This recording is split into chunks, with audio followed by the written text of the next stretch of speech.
میں کہتا ہوں تمہیں یزید مبارک، ہمیں حسین ابن علی مبارک۔ جنت کی سرداری اسے ملے گی جو کرائیٹیریا پہ پورا اترے گا۔ یہ رب کا نظام ہے۔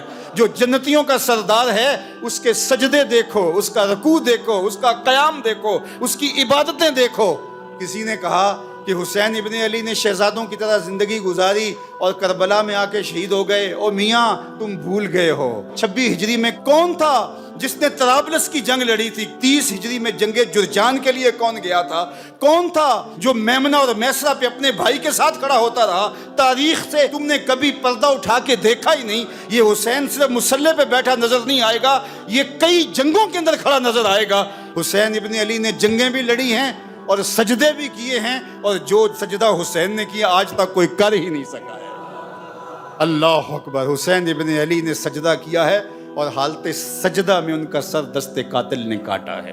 ہمارے لیے باعث فخر ہے کہ ہم حسین ابن علی کے ماننے والے ہیں، اور قیامت کے دن حسین ابن علی کے جھنڈے کے سائے تلے ہوں گے۔ سیدہ شباب اہل الجنہ، ایک طرف وہ کھڑا ہے جس کو حضور کی زبان سے جنتی جوانوں کا سردار کہا گیا، اور دوسری طرف ایک ایسا شخص کہ جس کی زندگی گناہوں سے، بدکاریوں سے، شریعت کی خلاف ورزیوں سے، جور و جبر، ظلم اور زیادتیوں سے بھری پڑی ہے۔ دوسری جانب وہ کھڑا ہے، میں تو نہیں موازنہ کرتا، موازنہ ہے ہی نہیں، چے نسبت خاک را بعالم پاک، کہاں حسین ابن علی اور کہاں یہ ناپاک شخص۔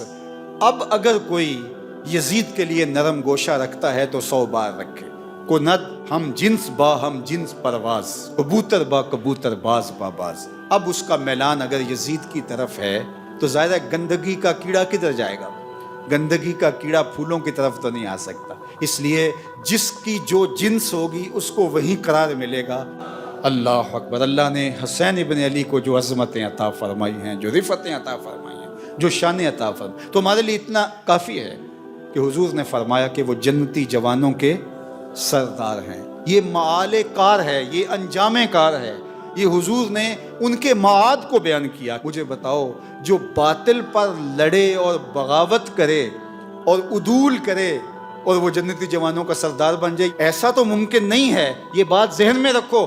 آج کی تاریخ کے اندر بھی لوگ یزید کی حمایت کا دم بھرتے ہیں۔ یزید استعارہ ہے ظلم و جبر کا، جور و زیادتی کا۔ کس طرح کوئی یزید کے ساتھ کھڑا ہو سکتا ہے؟ جس کے ساتھ کوئی کھڑا ہو اس کو کچھ تو اس کے اندر نظر آنا چاہیے۔ اور پھر مجھے بتائیے کہ ایک طرف امام حسین ہوں، ایک طرف یزید کھڑا ہے جس پہ پوری تاریخ کی گواہیاں ہیں کہ وہ شرابی تھا، وہ بندروں کے ساتھ کھیلتا تھا، اس کی پرورش ایک عیسائی قبیلے میں ہوئی، اس کی ماں کو طلاق دے دی تھی حضرت امیر معاویہ رضی اللہ تعالیٰ عنہ نے، اور جا کے ایک قبائلی علاقے میں اپنی ماں میسون کے ساتھ اپنے نانا بہدل کی تربیت کے اندر اس نے شب و روز گزارے ہیں اور پروان چڑھایا ہے۔ ایک وہ ہے، اور دوسری طرف جس نے حضور کا لعاب لیا، حضور کے کندھوں پہ کھیلا، آغوش میں پرورش پائی، حضور علیہ السلام کے کندھوں پہ سوار ہوا، حضور سجدے میں ہیں تو حالت سجدہ میں حضور کی پشت پہ بیٹھا، حضور علیہ السلام کی قربت کا نور پایا، جس کے گھر کا دروازہ مسجد نبوی کے اندر کھلتا تھا، وہ حسین ہے۔ اور پھر حضور نے خبر کیا دی؟